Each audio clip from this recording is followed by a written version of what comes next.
كحلو كحلو مزيتة يا درا. شوفوا لي مقرود اللوز كيخرج لي شباب. مقرود اللوز المقرود العاصمي الجزائري صنف الرابع عالميا كأفضل الحلويات في العالم.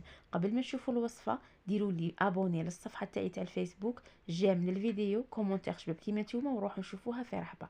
حكمت 3 كيلات تاع لوز مرحي متوسط كيما الطعام، زدت له كيلة ناقصة اسبوعين تاع سكر عادي. خلطتهم في رحبه وعاود طحنتهم، جبتهم زدت لهم لافاني وقشور الليمون. نتوما عندكم قشور الليمون الاصفر ديروه.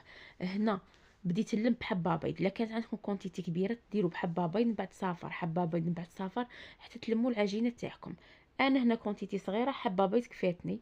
لميت كي شفتها قريب ما غادي تنتلم زدت لها مغرف صغيره تاع دهن. بهذيك المغرف العجينه تاعي تلمت كيما راكم تشوفوا، وغادي نوري لكم شحال بقى لي من الحبه تاع البيض. هنا بدات تنتلم لي سيبون صاي، ها هو الكونتيتي اللي بقات لي.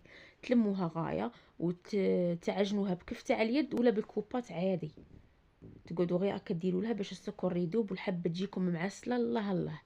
هنا ها هو الحرب واش حصلت عليه، نخليه يريح ليله كامله.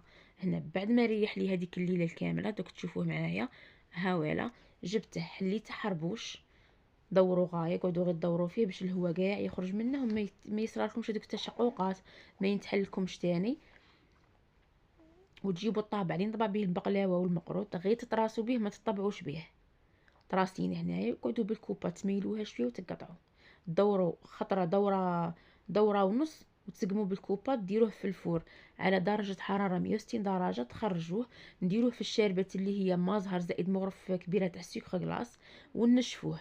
بعد ما ينشف نجيبوه هنا القصعه نديرو فيها السكر غلاس من تحت، ونحطوا الحبات تاوعنا تاع مقرود اللوز متباعدين ما يكونوش لاصقين، وما تبوجوش الحبه كي تحطوها.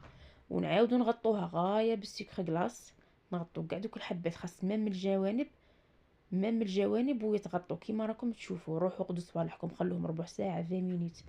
من بعد ولوا بدو تنقوا في الحبه، انفضوها من او ميم طوب بالكف تاعكم راكم تسقموا في الحبه تبلاطو فيها.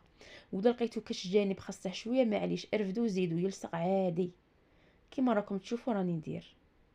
ومن بعد حكموا صفايه وقعدوا ترشوا اللمسه الاخيره، ترشوا السكر غلاس فوق الحبه. وهنا جيت نلصق معاكم عجينه السكر اللي كنت خدمتها من قبل وخليتها تنشف، وزينتها بهذاك الناكري دوغي من عند كرافت. وهاي الحبه غادي نقسمها معاكم.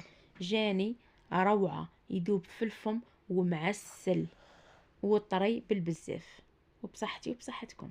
شوفوا هنا تحطي صبعك يهود. الله يبارك الله يبارك.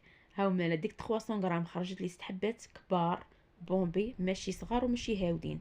وكانت معاهم عندي طلبيه تاع التومه، ووريت لكم كيفاش خرجت بهذاك الاخضر.